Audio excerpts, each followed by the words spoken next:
Well, good morning, everyone. We welcome you to the first 2026 meeting of the Communications, Technology, and Innovation Committee. This time, we'll ask that the clerk call the roll.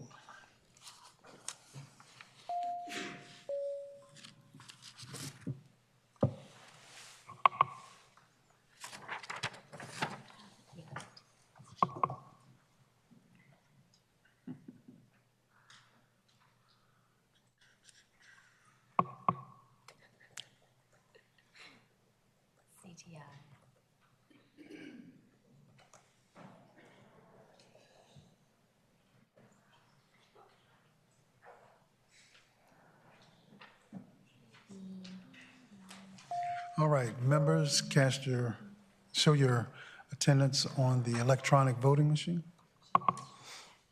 Quorum is present.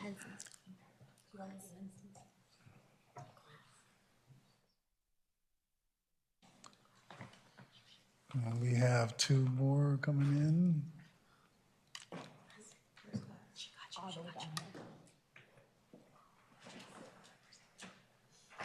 All right, we have a quorum. Thank you so much, Mr. Clerk.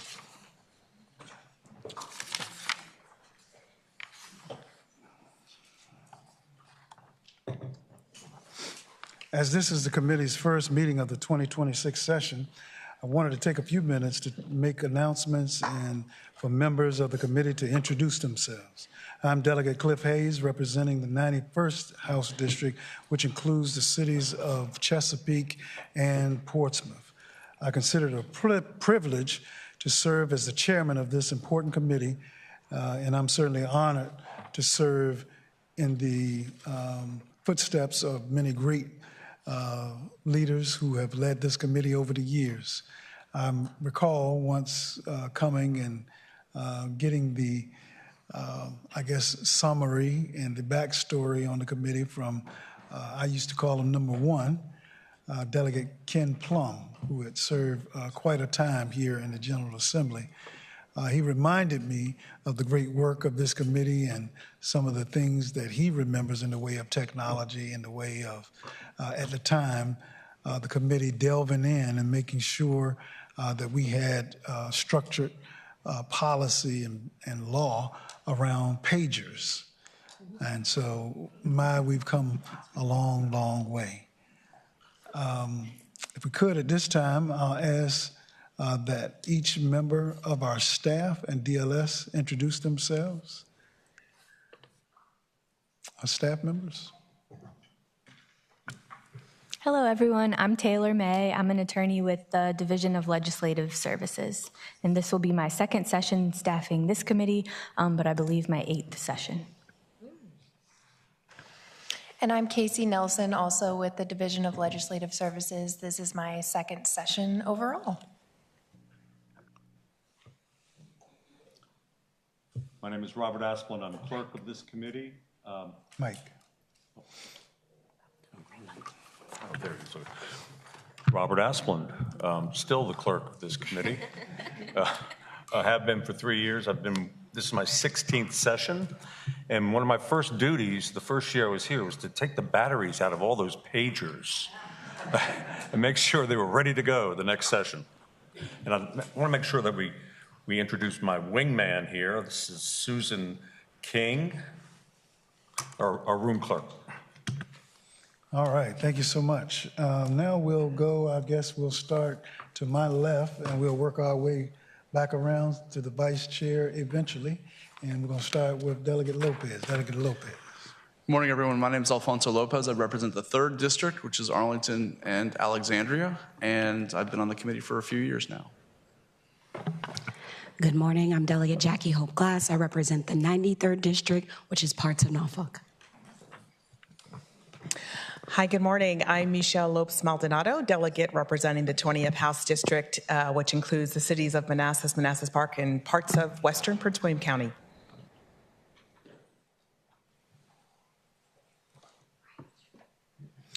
Then to the far left, on the front. Good morning. My name is Tommy Wright. I'm from the 50th District, which includes Mecklenburg, Lunenburg, Prince Edward, Charlotte, and part of Halifax County. It's my pleasure to be here. Thank you. Yes, I'm Delegate Otto Waxman, representing the 83rd District. I represent the counties of Sussex, Greensville, City of Emporia, Brunswick, Southampton, lower part of Dinwiddie, and upper part of Isle of Wight County, and I'm looking forward to starting my third year on this committee. Good morning. I'm Dolores Soates, and I am from the House District 31, which includes Warren County, most of it, half of Frederick County, and all of Clark County, and this is my first session on this committee. Good morning. I'm Karen Hamilton, and I'm honored to represent James Madison's district, which is District 62. It covers all of Madison, all of Greene, half of Orange, and most of Culpeper. This is my first year on the committee. Good morning. I'm Justin Pence from the 33rd House District, representing Shenandoah County, where I live, all of Page County, part of Rockingham, and the rest of Warren County that Dolores doesn't represent. So this is my first committee ever, anytime. So here we go. Good morning, JJ Singh, 26th District, Loudoun County. Good morning, Lily Franklin. I represent HD 41 down in Southwest Virginia. I have most of Montgomery County and parts of Roanoke County as well, and represent the great University of Virginia Tech as well. Good morning. My name is Lindsay Doherty. I represent the 75th House District, which includes the eastern part of Chesterfield, all of Hopewell City, and the northern part of Prince George. And I, too, am brand new, and this is my first committee. Thank you for coming this morning. Good morning. My name is Fernando Marty Martinez. I am District 29, which is Central Loudoun, and the town of Leesburg. Good morning. I'm Delegate Rosia A. Henson Jr. I represent Fairfax and Prince William, and it's nice to be in the back of this second term? Yeah, thank you. Good morning. My name is Delegate Holly Siebold. I represent the 12th District, which is parts of Fairfax County, which include the town of Vienna, Tysons, and Merrifield, Mosaic areas. I'm returning for my fourth year here on CTI, so excited to be with you, Mr. Chair. I am Delegate Juwan Ward. I represent the 87th House District, which is in the city of what I like to call the Hamptons. It's great to be here once again, Mr. Chair. Good morning. I'm Irene Shin. I represent the 8th District, which is inside Fairfax County and includes the town of Herndon, parts of Chantilly, and Fair Oaks. This is my 5th session on this committee, and it is an honor to serve alongside you, Mr. Chair. Thank you all, and certainly it's my honor to be able to serve with you all, and we look forward to doing some great work here in this committee. As you know, there is no space that we live in as individuals, as people, that doesn't include technology. So here we are. We're about to jump in, and the truth is we sometimes need to be reminded that we don't pass ideas. We pass law. And so we take that very seriously, and the fact that folks are going to have to follow what it is that we pass and we shape as the law here in the Commonwealth of Virginia, we want to make sure that we get as close as we can to getting it right. We can't always get it 100%, but we can get very close, and that's why somebody said God makes next session. So please don't be offended if your bills, your legislation doesn't make it across the finish line this year.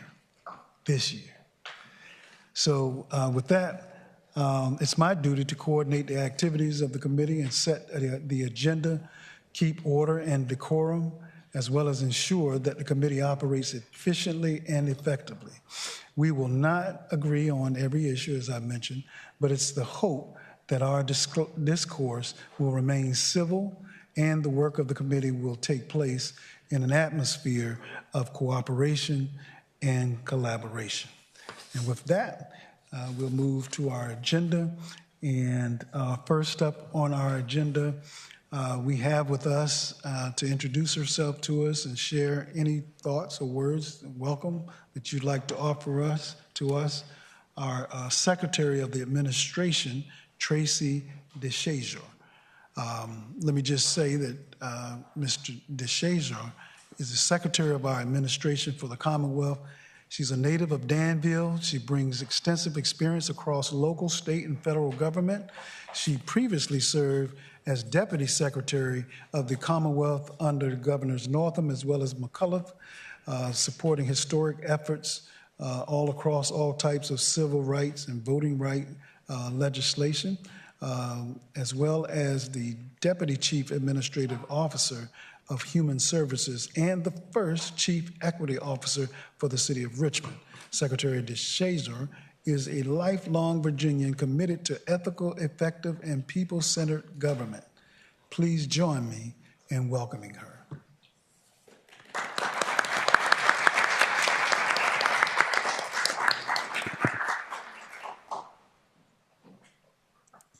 Here's my first test. Can you all hear me? Is it on? Wonderful, wonderful. So good morning, Mr. Chair, Madam Vice Chair, members of the committee. Again, I'm Tracy DeShazer, and I appreciate the opportunity to stand before you today. Mr. Chair, thank you so much for sharing a bit about my background and prior experience in both state and municipal government, as well as federal intergovernmental affairs. Again, throughout my career, I've worked to ensure that public institutions are effective. They're centered on delivering results for the people they serve. And I understand, again, that strong administration is the foundation of good governance. While serving as Secretary of Administration, I aspire to redefine the Secretariat from a behind-the-scenes operator into more of a strategic engine for effective governance, one that strengthens our workforce, safeguards our democracy, modernizes systems, and one that enables every other secretariat and state agency to succeed as we collectively work to serve the 8.8 million residents of our Commonwealth.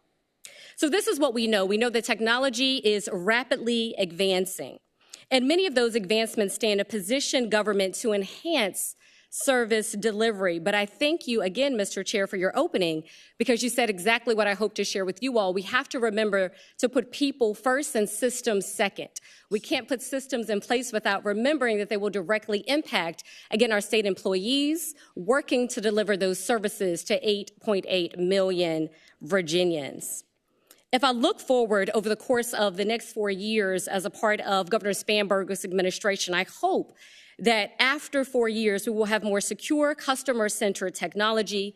We will continue to make tangible progress towards continued modernization, continued reductions in our cybersecurity risk, and further enhancing our statewide coordination, and then certainly enhancing our digital services, making it easier for Virginians and state employees to use.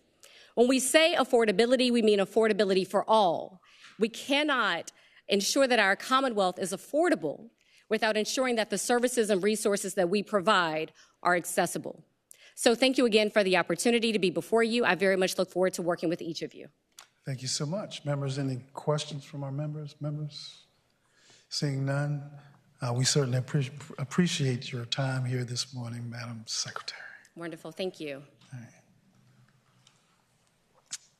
Members, next up, we have our first item and first presentation that we have today, and that's a presentation on broadband deployment here in the Commonwealth of Virginia.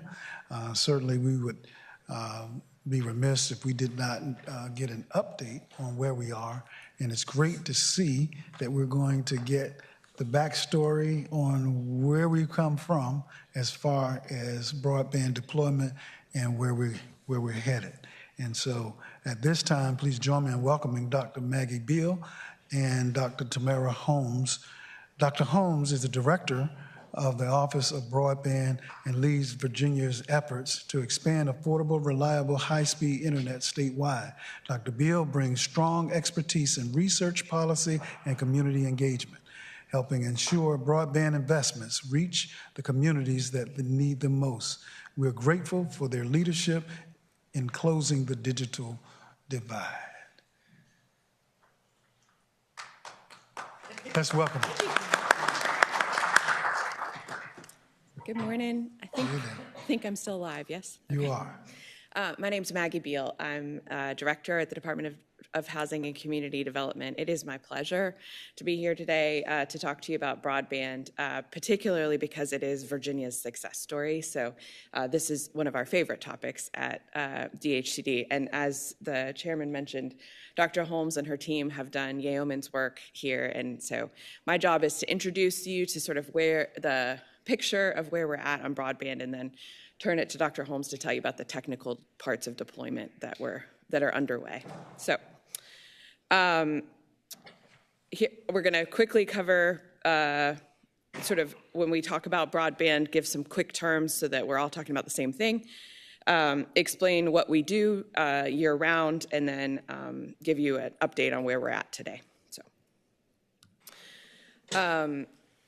So when we talk, broadband means high-speed internet, and specifically that means that you have to be 20 megabits per, which megabits is not something I'm used to talking in, but so we want 100 megabits per second download and 20 megabits per second upload. And so we are technology neutral in the Commonwealth of Virginia. We are happy to deploy all broadband technologies that help homes, businesses, and community centers access high-speed internet as long as it meets these technical specifications. The Office of Broadband is within the Department of Housing and Community Development. They maintain their many important roles are maintaining the maps of locations that we have yet to connect to broadband in the state. And so we work with GIS through Virginia Tech and go location by location, address by address, to look at homes or businesses and identify their tree cover, their nearby buildings, and identify what technology will best serve them. And then that data is aggregated by zip code. So our program is built to be as localized as possible, but still deliver at scale. And we're using that data, this map. When we talk about the broadband map, what we mean is that individual level data, and then aggregated by zip code to make funding decisions that are best for that specific locality. So once we have that map and we've set our goals, we're combining state and federal dollars to deliver broadband to the Commonwealth. And we will talk, Dr. Holmes will talk in specifics about how each funding source is being used to reach all of those homes and businesses. So here you see a list of those funding sources, VADI being the name we use to mean our overall program, but it's also a funding source. That's the general fund funding source enabled by this body. We in Virginia have had long-term bipartisan support for broadband deployment, and that has allowed us to be the leader in the nation for broadband deployment. Virginia is delivering 3 times more broadband connections every month than any other state in the nation. So it is something that you should be immensely proud of, and has been made possible by this body through bipartisan sustained support over 12 years of this program. In addition, Dr. Holmes will talk in detail about our federal funding sources, including LECAP and BEAD, which are really, and we're rolling out BEAD now, and there's some really exciting news about how far we can go with this next step. So as you see in the chart here, funding for broadband has been sustained over a long period of time by bipartisan support, both among governor's offices and the General Assembly. But Virginia was one of the first to dedicate COVID-era ARPA funding to broadband in a very substantial way, and that's what put us ahead of the curve. So so Virginia's program builds 5,000 connections a month across the state. And we're always proud to speak, when we speak locally, to say you may be seeing a trickle here locally, but when we aggregate that across the Commonwealth, there's a flood of broadband connections being made. And it's something that we are bringing to your door as fast as possible and faster than anybody else. So with that, let me turn to the real expert. Dr. Holmes, will you come tell us about each of these funding sources and how we are achieving this goal? Thank you, Director Bill. Good morning, Mr. Chairman and members of the committee. Thank you for the opportunity to provide an update on broadband deployment across the state. I'm going to remember to click and talk at the same time, so I apologize if there's a delay in this moving the slides. So as you see on the slide in front of you, we're almost at 90% coverage across the Commonwealth. We're about 88% of homes, businesses, and community anchors currently have access throughout the Commonwealth, and there's a remaining 12%. And I'll talk about that 12% shortly in the presentation.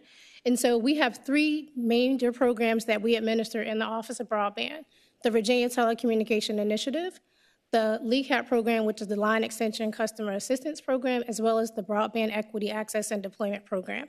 And all these programs combined will allow us to get to almost 100% is what we call universal connectivity across the Commonwealth. Just to share back a look back for folks who may not know, I like to say we've been doing broadband before it was cool. As Director Bill said, we were one of the first states to significantly invest American Rescue Plan dollars to address broadband connectivity. And so what the slide in front of you depicts is really the last almost, I can't believe I'm going to say this, 9 years of broadband investments through the Commonwealth. It's always been a program that's been oversubscribed. If you look at the funding requested as well as the funding awarded, the demand has always exceeded the amount of money that's been allocated to the program, but that is yet to change. And so we have addressed about 406,000 locations through investments over the last 9 years. And the other thing I will share is that in 2018, it was estimated by the Commonwealth Connect group that about 660,000 homes, businesses, and community anchors had lacked broadband in 2018. And so what we also want to share with you is we've made great strides in closing the digital divide across the state. We stand at 88%. As I said earlier, multiple funding streams have contributed to our success: the VADI program, the LECAP program, and the BEAD program, which is yet to come. And then there's also federal programs such as USDA Reconnect has also been deployed by the federal government across the Commonwealth. We are focused on closing the remaining 12% that was presented about 2 slides ago. And so what this map in front of you shows is this is actually a layer in our Commonwealth Connect map, which is actually developed in partnership with Virginia Tech Center for Geospatial Information Technology, excuse me. I know a lot of acronyms, but trying to spell them out is kind of hard. And so we have a partnership with them. The funding is actually provided through the General Assembly to keep this map updated on a yearly basis. And so the orange areas of the map are areas that are served. The green areas of the map are areas that are funded through VADI. And what that means is they're currently under construction across the state. And then lastly, the purple areas are locations that are funded through the BEAD program, the Broadband Equity Access and Deployment Program. The Commonwealth was allocated $1.48 billion to address remaining locations in the Commonwealth that are not currently funded through the Virginia Telecommunication Initiative, or LECAP. And the white areas are areas that are funded through other federal programs, maybe the Reconnect program through USDA, and there are also programs through the Federal Communication Commissions. And then lastly, of course, we have a lot of National Forest land and National Park Service, so those areas tend not to have broadband connectivity. So the areas that are white are areas that are either federally funded or may be like a national forest or national park. And just to kind of give you an update on where we are in terms of progress, what you see in the chart in front of you are the locations that were awarded by each year and where we're at in terms of construction. And so in fiscal year 21, we awarded funding to support connectivity in 25,314 locations. What you see here, we're over 90% completed. We have a little less than 1,000 locations from fiscal year 21 that were awarded. In fiscal year 22, we have funded that was our largest funding source for funding year for the VADI program. That was when we received a plus up of American Rescue Plan dollars. And so about 285,925 locations were awarded through that round. We're steadily ticking that down, and we're slightly more than half of those locations currently have connectivity today. And then fiscal year 23 and 24 are our smaller allocations. In 23, we had about almost 30,000 locations. In fiscal year 24, we have about 16,000 locations that are also currently under construction. And you see in fiscal year 24, those projects are just getting underway and starting to build out across the state. So I always like to share, I'm a very visual person, and so what I think is important to share is the true impact of our body investments. And so what I like to do is highlight Bedford County. And so what you see in front of you is the map on the left is Bedford County in broadband coverage in 2022. The map on your right is broadband connectivity in Bedford County in 2025. You will see that I tell someone when I try to explain to what I do when my kids were younger, how do I explain my job? I said, I'm coloring in a map of the Commonwealth of Virginia with broadband connectivity. And this is literally us coloring a map in Bedford County. And so you'll see there's been significant increase in broadband availability in Bedford County since the investments in 2022. And there are many, many more examples like this across the Commonwealth. A smaller program that we administer at the Department of Housing and Community Development is a line extension customer assistance program. And so for many folks that live in rural communities, homes are set a significant distance off the road. And so when those families call their local cable company or a telephone provider, they often have to pay an additional cost, which is called a special construction cost. And so often families do not have these additional dollars to cover those costs. This program was established by the General Assembly in 2022 for us to cover those costs 100% to the front door. So this gets broadband from the road to the front door of a home. And so since its inception, the LEAF CAP program has received over 1,500 applications. And as of November 25, 503 homes have been constructed with about 85 remaining. The reason there's a big distance between the number of homes that have applied for the program and the numbers that have been completed or are currently under construction is as we identify those homes. Director Bill talked about the mapping earlier. A lot of times these homes appeared on maps previously developed by the federal government as served, but when you get to the residents, they actually weren't able to get service to their front door. And so what we've been able to do is identify 1,500 homes that had this problem, of which 500, over 600 have qualified for the program. This is income-based. Families that were making less than $170,000 a year qualified for the program. And so we've been able to actually get more families connected that were not covered through the program by just identifying those homes and providing that information to their local cable or telephone providers to get access. And so this program has been oversubscribed, but it's been fully committed, and we're getting ready to close out this program towards the middle of this year. So the Broadband Equity Access and Deployment Program, Virginia has been allocated $1.48 billion under the Federal Infrastructure Investment Jobs Act. And so what you see in front of you is the timeline. I jokingly say this is the longest program I've never actually gotten a chance to administer because the program actually started, if you think back to when the IIJA law was passed in November 20, I think it was in 2021, November. We actually started working on this program in June 2023. And we submitted all of our documents to the federal government. Virginia was first, as always. We like to be first in the Commonwealth of Virginia, and we continue to do that even in the broadband work. And so we did get approval to go ahead and develop our plan in 24. And then in 25, which was last summer, we had actually completed our first round of the BEAD deployment allocations, and then we had to pull back, and there were new rules set up through the Trump administration. And so we were first, even under those new rules, to resubmit and allocate $545 million in grant funds for deployment projects across the Commonwealth. That funding will be used to address 85,000 locations in the Commonwealth that are currently identified as unserved through the program. And so just to give you an update, I know we presented to JCOTS, and we also had a Broadband Advisory Council meeting in November to share where we are now with the BEAD program. Director Bill just signed the contract literally last week, and so we have access to both our $545 million as well as our administrative dollars to staff up, which we are currently doing to get the program underway. In December, my staff decided that before they took their Christmas break, they would actually go ahead and have 23 contract negotiation meetings. And so we've already negotiated with every single awardee, which I'll present shortly, for the BEAD program, so that they are currently working to get those contracts underway.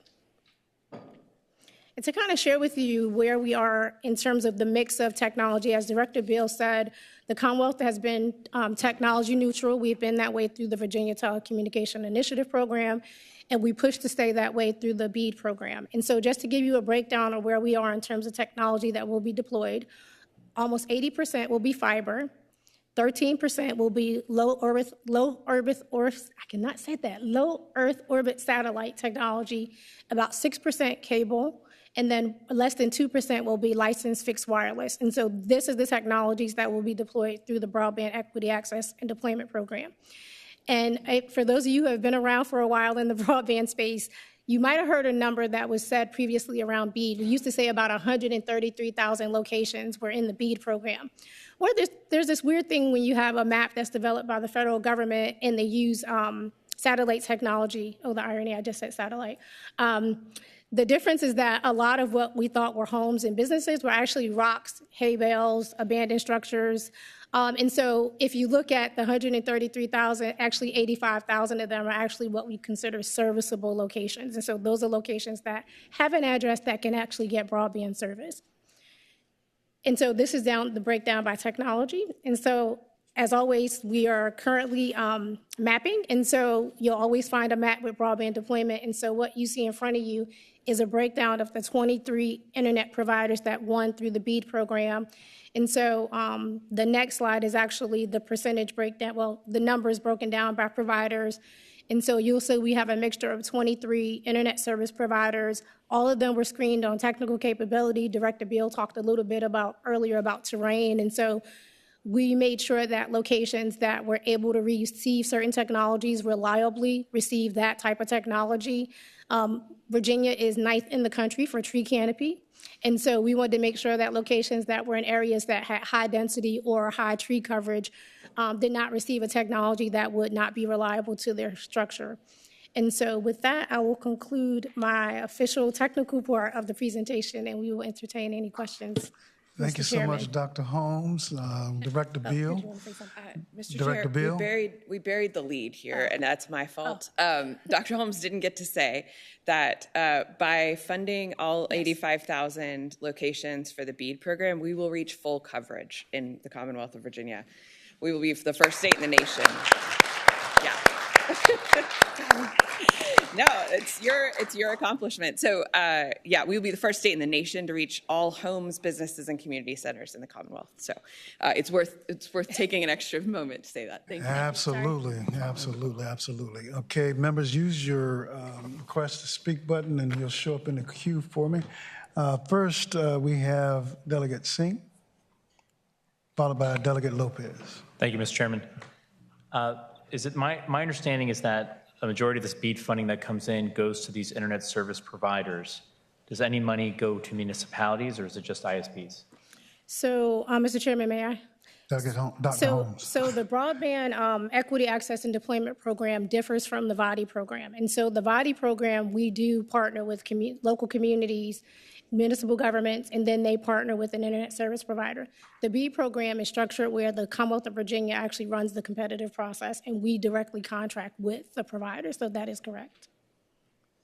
Thank you so much. Chair recognizes Delegate Lopez. Thank you, Speaker. I have a couple questions, if it's all right, Mr. Speaker. Delegate Lopez. We sort of have run past the fact that in June of last year, the Trump administration put forward new rules for the BEAD program, specifically as it relates to what is allowable and what's not allowable. And so there was a bullet on maybe one of the slides Ms. Beals had. It said $800 million in unspent or non-deployment funds. Now, of the $1.48 billion we got, that's a significant chunk. And so when you say that we're going to achieve the full coverage, how are you going to do that with the fact that over half of the money that we got under BEAD has still not been sent to Virginia? Take a first crack. Can you help? Okay. Thank you, sir. That's a very prudent question and one that we spend a lot of time thinking about. So when Mr. Lopez talks about deployment and non-deployment, that's how the federal government identifies the difference between laying cable or deploying satellites to get internet versus all of the other support services that help Virginia with telecommunications. And so we are reaching full deployment for broadband access we are funding full deployment for broadband access in the Commonwealth. there remains $800 million in the state's account at Treasury that is set aside for non-deployment uses, and that's by federal definition. And our goal is to use that to fill out the map when we talk about other ways that, really make telecommunications possible. So taking broadband not only to your apartment building door, but to your apartment inside the building, making sure that we cover how many thousand miles of roads? Oh, how many thousand miles? 12,000 miles of roads in Virginia, I think, but is that right? Okay, 12,000 miles of roads in Virginia do not have cell phone coverage, and we would like to make sure that that gap gets filled. And so we're talking about ways that telecommunication can be fully mapped in Virginia. That's what we talk about when we mean non-deployment. And yes, sir, there is a lot of uncertainty about that money, but it remains in our account, and we wait for further guidance. Right, and so follow-up question, Mr. Chairman. Chair recognizes Delegate Lopez. So the NCIA has actually defined, they haven't put out the directive yet, have they, about what the non-deployment funds are allowable, what allowable uses are? And so what I'm concerned about is, considering the fact that the Trump administration hasn't actually defined what we can use the money for, even though it was allocated before in the previous administration, how do you actually know that you're going to be able to accomplish a lot of what you're trying to accomplish, especially considering the fact that as a part of the 2017 tax bill, they decided to tax telecommunications after you'd already, I think in some states, set up contracts with companies to the point of 20%. And so people are having to fire people that they'd hired to put these projects in place. And then on top of that, the last question, Mr. Chairman, or first off, can you answer that question? I'd appreciate it. Question, Delegate Lopez, your question? The question was, seeing as how there is no actual definition yet, and NTIA has not actually given us allowable uses for non-deployment funds, how are we making the intellectual leap that we're going to get there quickly and before everybody else? Mr. Chairman, may I? Dr. Holmes. Okay. So the $545 million, so of the $1.48 billion, $545 million has already been released to the Commonwealth to address the 85,000 locations that I presented earlier, actually here on the slide. Oh, the slides are off. Presented earlier in the slide deck. The remaining $800 million would be available for what is considered non-deployment. In the notice of funding award that was put out by the Biden administration, there were a laundry list of eligible uses. We're currently waiting for the Trump administration to put out their list of eligible uses for that $800 million. And so they commit to releasing that guidance by March 11th this year. And so they have released the money we need to get the projects that are currently underway for construction, for contracts. We're ready to get those started as soon as those internet providers meet all their contractual requirements. And then the $800 million, we will have to submit an application to NTIA once they issue that guidance to let us know what would be eligible. You are correct. We do not know what is eligible through that program. However, it is our hope they do not deviate from the original notice of award that came out under the previous administration, which is in federal statute. Final question, Mr. Chairman. Final question, Delegate Lopez. So have we had any actual corporations that are actually putting these projects in place across the Commonwealth for last mile, medium, rural mile broadband deployment? Have any of them been affected by the fact that you have this after the fact tax on the grants and the sub-grants that they've been getting from the federal government? Mr. Chairman, may I? Dr. Holmes. I do not know the answer to that specific question. We would have to look into that. I will tell you, we just reran the entire application process, so all providers who submitted applications in fall of last year should have included any costs that may have been related to any increase in costs based on the new legislation that might have been passed by Congress. We ran an application round under the Biden administration. We had to rerun the entire application round under the Trump administration, and so providers adjusted their costs based on any new information that might have changed between both administrations in Washington. And so it is our hope they would have included that, but we will look into that for you. So one of the things I'll just take the chairman's prerogative to say is that we really appreciate the threading the needle that you all have been doing, as this process has been a start, stop, veer left, veer right, and we have kept all of the balls in the air and continued to advance here in the Commonwealth. So we appreciate your leadership. Next up, we have Delegate Maldonado, followed by Delegate Sebo. Thank you, Mr. Chair. I want to echo the thanks and gratitude for all the work that you've done. We know this is Herculean in nature and one of those things that we call a sprinted marathon. So it's not quick, but it's intense, and you've done such great work. I did have a quick question, clarifying question. Can you, when you said Virginia would have full coverage, will be one of the first states to have full coverage, when do you think that will be? So I'll let you answer that, and then Mr. Chair have one follow-up. And so, Mr. Chair, okay. Dr. Holmes. Okay, and so the way the BEAD program works is that we will get the projects under contract in 2026, and so the goal is to have the projects be completed by 2030. That is the time frame that we are required to have the projects complete. So by 2030 is the anticipated date. Follow-up, Mr. Chair. Construction will start this year, though. Follow-up, Delegate Maldonado. Thank you, Mr. Chair. Thank you for that. I am curious, because there is some uncertainty around the non-deployment portion of BEAD funding. Can you tell us at the committee some clear examples of what happens if we don't have access to the non-deployment funding? Go ahead. Mr. Chairman. Dr. Holmes. And so the Commonwealth has primarily invested, as discussed this morning, in infrastructure. And so our proposal for BEAD non-deployment funding is to look at the other two pillars in closing the digital divide. Director Beal's first slide talked about access, adoption, and affordability around broadband. And so the proposals that we had come up with would start addressing, as Director Beal said earlier, cellular connectivity to make sure not only that you can get internet in your home with your computer, but also being able to utilize your cell phone. And so we looked at other ways to improve infrastructure access. And so the goal would be able to start looking at things like multi-dwelling unit connectivity. Folks have access at a building, but they don't in their individual units. And so the priority is to focus on infrastructure-related needs if eligible for that funding.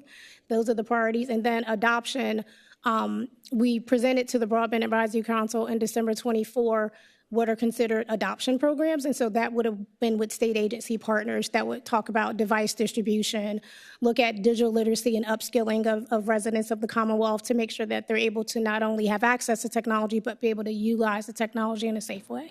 And so those were our proposals back in December 24.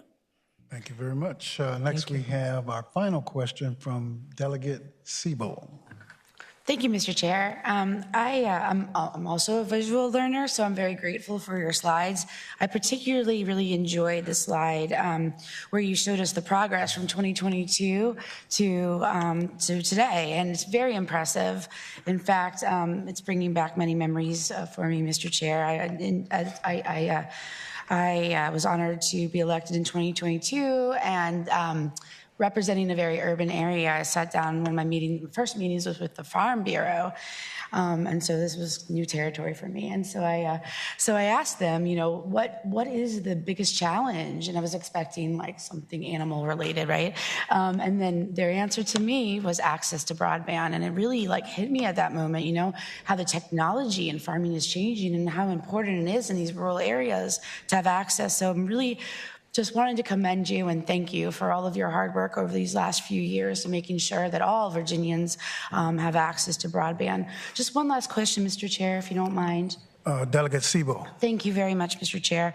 You mentioned very briefly something about cell phone coverage, and I am carrying a bill that aims to increase cell phone coverage throughout Virginia. So I wouldn't mind if you would. I really appreciate if you don't mind if you could elaborate a little more about that and how it interacts with broadband. Sure. So cell phone coverage is one of the issues we want to reach with non-deployment funding. So it is not eligible for deployment funding being high-speed internet, but it would be eligible for the other IIJA funding under BEAD if we get this, assuming we get this non-deployment funding. And so we're anxious for guidance, the rules of the road from the Trump administration to make sure that that's an eligible use, but it's something that we would like to jump into as soon as there is the rules of the road are published on non-deployment funding, that $800 million that remains in our account at Treasury, Virginia's account at Treasury, but we cannot access it until they publish those rules. Thank you so much, members. I do apologize, but we do have to, because of time constraints, end this presentation. Dr. Holmes, Director Beal, we really appreciate your time this morning, giving us that broadband 101 or 050. Next, we have a presentation from our CIO for the Commonwealth, Mr. Bob Osmond, and we'll call him up. Members and the public, please welcome Bob Osmond, a respected leader in Virginia's technology community and he is the Chief Information Officer of Virginia. Bob brings decades of experience modernizing government systems, strengthening cybersecurity, and advancing enterprise IT solutions that improve public services all across the Commonwealth of Virginia. Mr. Osmond. Mr. Chair and members of the committee, thank you so much for having me and giving me the opportunity to speak about technology here within the state. A little bit about VITA, what we do, about 350 people. Our missions are to focus on statewide cybersecurity, making sure we have a consistent, strong, effective program in place to protect executive branch agencies. We provide statewide infrastructure, making sure that network, end-user devices, servers, storage, messaging, are able to consistently deliver reliable services to the executive branch agencies that we're serving. We provide statewide governance for projects, cyber, procurement, and then we also do statewide procurement contract vehicles. Each year we process roughly $1 billion worth of procurements to support all of state government and even localities, and in many cases even outside of Virginia. They use our contracts too, so it's very helpful, and we're seeing growth year over year showing the effectiveness of those programs. The way technology in the executive branch operates, it's a decentralized model. So within my agency, the Virginia IT Agency, we provide technology, the infrastructure, the core. Agencies are responsible for their own applications. There are about 3,000 applications that are used throughout the agencies. Those applications generate data, so they create data warehouses, they do interfaces, dashboards, all to serve the mission of each of those agencies. And then paralleling those two functions are cybersecurity and enterprise architecture and data governance, making sure we have consistently high quality. The scope of services is fairly broad. A lot of devices, a lot of locations, mailboxes, storage, data centers. We operate all of these different functions on behalf of the agencies that we serve. Our operating model is what we call an MSI model. We're one of 3 states that use this model, the others being Texas and Georgia. This model uses best-of-breed delivery services from industry to come in and provide these functions. You can see the towers, changes we've made since 2001. We recently awarded the managed security tower to GDIT, General Dynamics. We insourced our cyber incident response, and then we have several recompetes that we're going to do. These are very large contracts because they're multi-year, roughly about $1 billion worth of contracts over the next 3 years. And we've made a lot of progress. In 2023, we had to modernize our data centers. We had to switch them out. We had to consolidate our messaging and business system onto Microsoft. In 2024, a lot of network work, and I'll talk a bit more later. We built out the AWS data centers in the cloud, a lot of work on procurement, IT procurement. 2025 last year, we've completed an assessment of the application systems. We've built out more clouds, created a project manager center of excellence with the assistance and support from the General Assembly, built out an app store. So that was pretty good so that we can provide this capability so that agencies don't have to rebuild and reinvent technology, a lot of cyber work, and then the Save Money initiative so that we can do better with the investments that we make. These were under the program. We called it Big Plays for 2025. A lot of the work that we had to do, we laid it out in terms of developing each of these different capabilities, as I just mentioned. Network has been a big deal. So in 2022, we had a pretty bad network in Virginia, serving the executive branch. 2/3 of our sites, you couldn't even do a Zoom call, you couldn't do a Teams call because the network would not support it. They had less bandwidth than your cell phone hotspot. Working very closely with the Office of Broadband, Dr. Holmes, Dr. Beal, their team, we've benefited from their work. And you can see the results where we've built out more capacity, scaled the network, 1,000, over 1,800%, almost 2,000%. It's much better, much more broadband out there, a lot less overutilized sites. And this is a necessary ingredient to do other types of technology. If you don't have a good network, you're kind of stuck. And so we actually deployed our last site, modernized it so we could take advantage of all of the good work that Dr. Holmes and her team have done. Things like accelerating processes, creating new accounts. It used to take 10 days, now it takes 2 hours. Re-engineering requests so that we can process those. These are all improvements we've made. Cloud work, a lot of cloud work. Used to take 2 to 3 weeks to get a new server. Now it takes 37 minutes in the cloud. That's pretty darn good, and we're working to make that work even faster. We see a lot of opportunity to manage costs within the state by using cloud services much more effectively as we continue to modernize our various systems. Cyber, we had our challenges. If you look at the chart to the right, you can see that we had more than our fair share of cyber instances back in 2021 into 2022. And so we've invested heavily in our cyber with support from the General Assembly to improve our tool sets, improve our practices, and the results are showing. Last year, we had only 2 cyber P1 incidences for the entire year, which is pretty incredible. Our cybersecurity insurance has gone down by 20% for the last 3 years.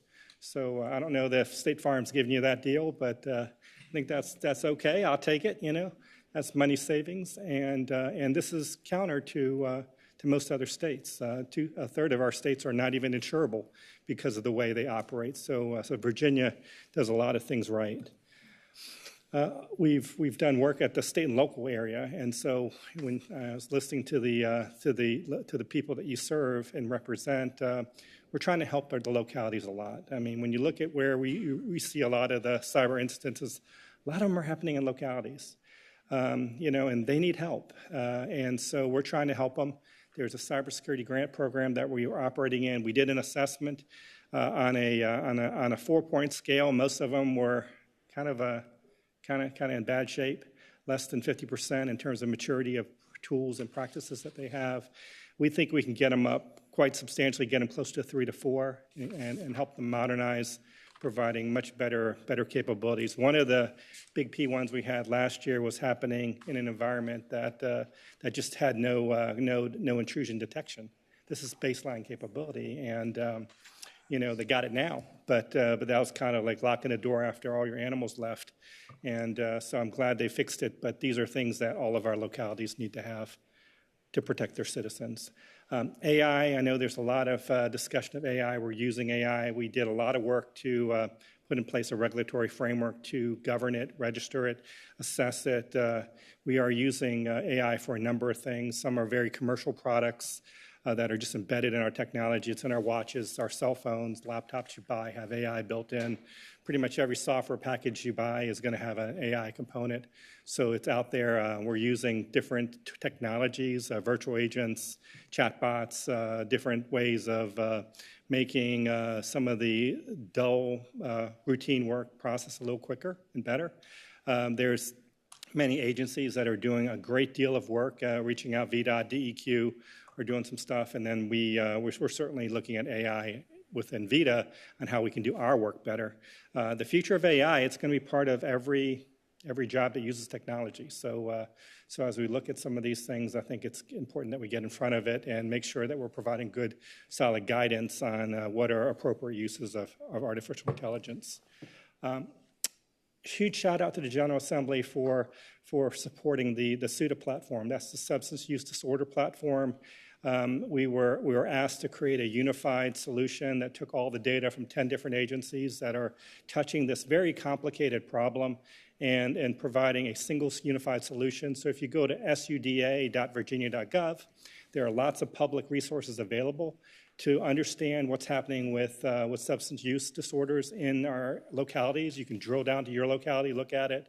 This is a way to help localities really deal with the problems, because a lot of our first responders are there. They're fighting it. They're looking at the challenges out there. It helps for them to understand what's happening real time in their area. And this data platform is getting better and better. This is the first in the nation. There's no other state that has this particular solution. Some have like parts of it, but no one has 10 agencies all working together as a team to solve this problem. And a huge shout out to the Opioid Abatement Authority, Tony, and his work. He's been a leader in terms of helping us figure out what is the right way to portray this information to solve the problem. This is an AI example that we're doing. It's called SmartLing. It's translation. We have very different populations here in Virginia, and we want to ensure that every Virginian can experience the benefits of Virginia's digital assets. And so this translates all automatically into 11 different languages, all of our websites. So if you click on it, you can look at a different website. This is powered by artificial intelligence, but it also provides human reviewers who look at it and say, you know, these words aren't quite right. So AI will get us to a certain point. You really need humans, you know, taking it forward to that last mile. And so this is available on all of state government websites. And we now have Copilot available in the state. So state employees, guess what? They can use Copilot. That's my Copilot. Took a screenshot of it. So I can use it to help me create meeting notes, help me create slides. This environment is secure, so nothing leaks. It's all kept within the Commonwealth tenant, so it's all protected and managed. And it's there to help staff as they go forward. So, and with all of that, you'd think that my budget kind of goes crazy and I'm spending all this money. I am not. There's no new money out there. We get it, you know, and that's the way it should be. So we've been doing a lot of these improvements through driving efficiency within the programs. My budget from fiscal year 23 is about the same as my budget today. You know, it's a 1.66 increase. That's the cost of a laptop. You know, it's you know, the teal part is the actual hardware, but then there's a lot of services, the cybersecurity stuff, the support, you know, the user accounts, all those things kind of add up. But the price is about the same, you know, and so I've beat inflation every year. And, you know, I think that just shows the remarkable team I have in place that looks at all of these things and is always looking at ways of finding efficiency and, you know, finding pennies under the couch and making sure that we're being very good stewards of the state's resources. So as we look ahead, and I had two questions, what have you done and what are you going to do? You know, as I look ahead, you know, we've got to make sure that our programs continue to deliver. It's all about getting the job done, reliability. We do not want technology to become a drag. Mr. Chair, you said it in the beginning in your open remarks that it's impossible to do anything without technology. And so as you look at transformation and change, it's going to be technology enabled. And so technology can be your friend. It can also be your worst enemy if it's dragging on all the rest of the things that you've got to do. We do not want technology to become a distractor for the things that we've got to get done. And so we've got to get our contracts straight and make sure they continue to work. I'm excited about the new leadership, excited about my new boss. You know, and I'm excited about all the things we can do here in Virginia. You know, with our new transformation agenda, we're now on the clock. We've got to get all that stuff working.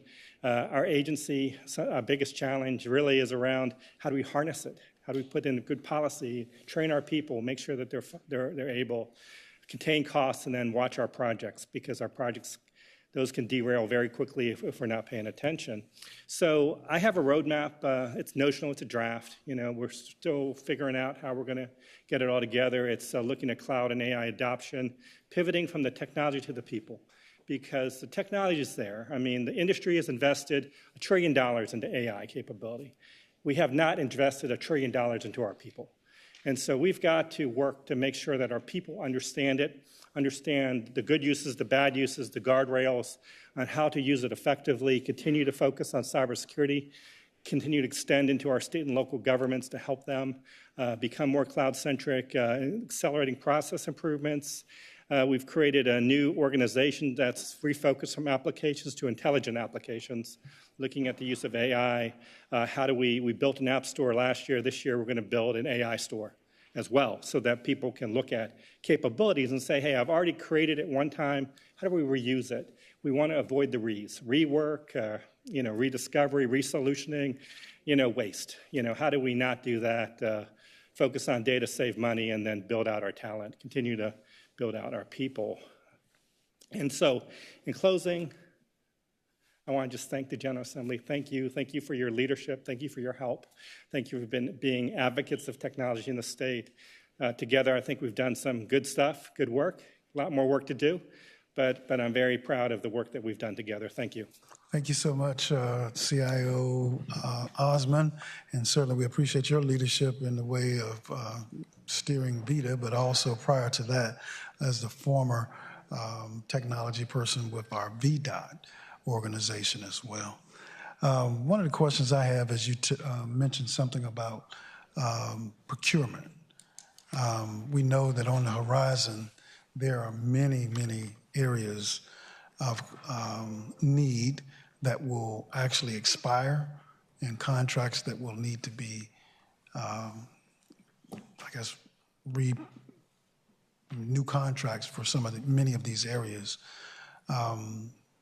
And it may take years actually to get us to a point where we can actually get those contracts in place. How do we measure, in your opinion, with regards to that? So when it comes to end user devices, MSIs, voice and data networks, server storage and data services, as well as the mainframe services and managed public cloud services, as well as managed security services. It's my understanding that all of that will be expiring soon. Mr. Chair, you're absolutely correct. It's one of the things that keeps me up at night is making sure that our teams can deliver. The good news is that I have a great team that is on top of it. We have a plan. We have a schedule of how we're building it out. We have capacity. We've formed multiple teams to tackle this particular challenge.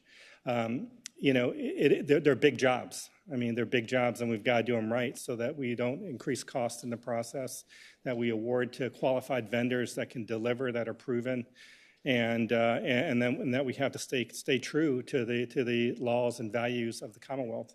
So all I can say is that there is a plan in place and we're executing against it. In fact, we just finished the one which was the managed security services that was awarded late last year. We're getting ready to launch the awards for our clouds. First, we're going to launch our public clouds. Then we're going to launch a procurement for our private cloud, which is QTS. That's going to be followed by end user compute, our devices. So making sure that those are in place and then they're all scheduled because you don't want to have too much change at the same time. So we want to manage the change so that the change is happening consistently in a way that the Commonwealth does not have change fatigue and doesn't get negatively impacted by all the change that we're doing. So that plan is in place. Thank you, sir. Thank you. We have a question from Delegate Keys-Gamarra. Thank you, Mr. Chair.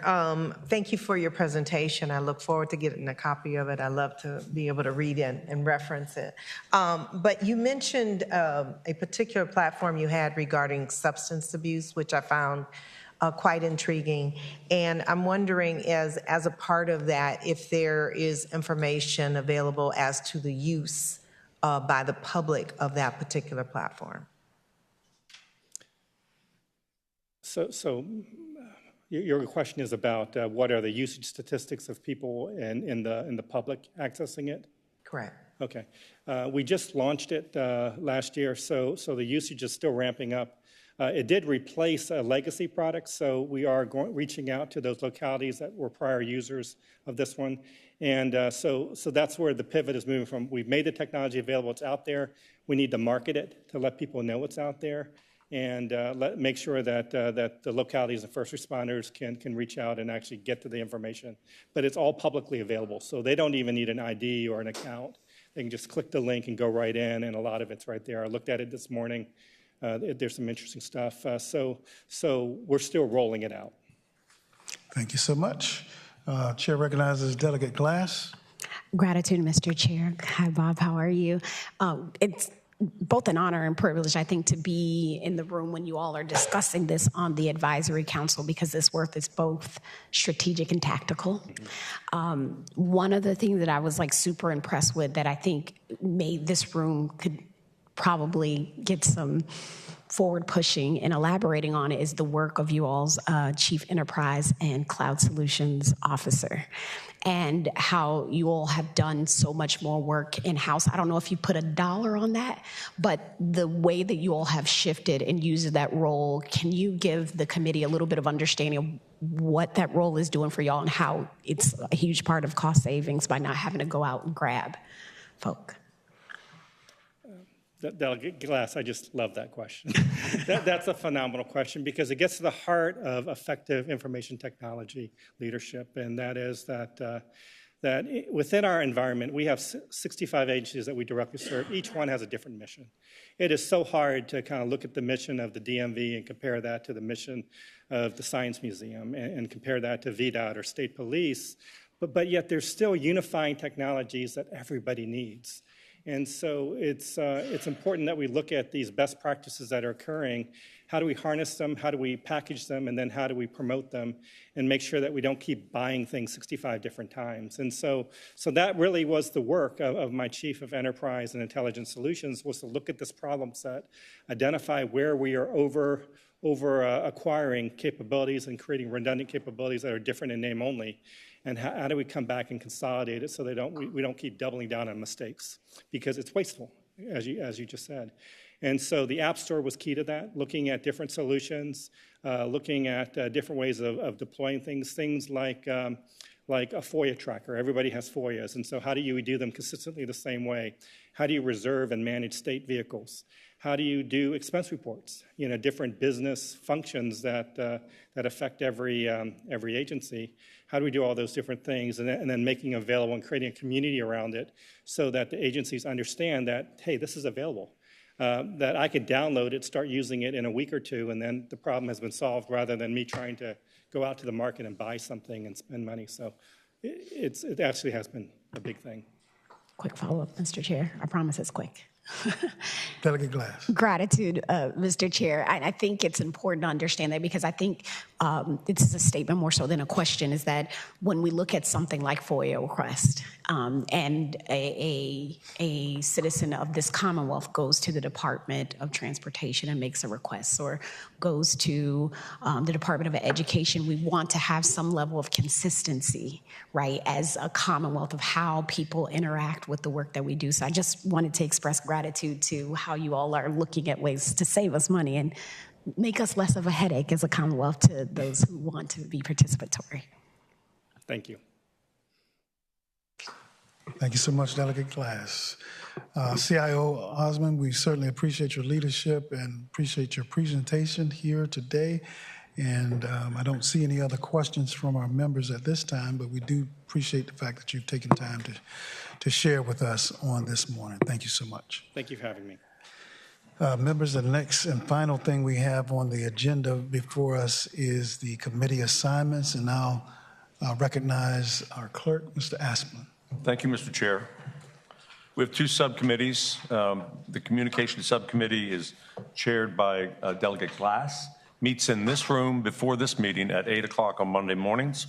Members include Delegate Lopez, Maldonado, Siebold, Shin, McGuire, Franklin, and Delegates Griffin, Waxman, and Pence.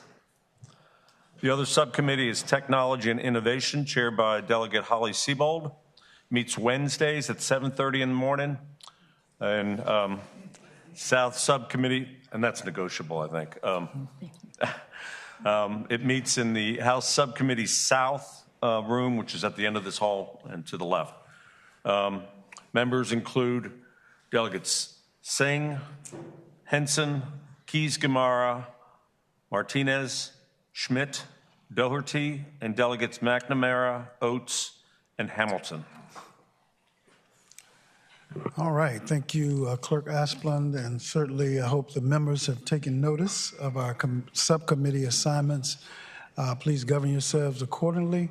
We have exhausted the agenda, and with that, the committee will rise. Thank you.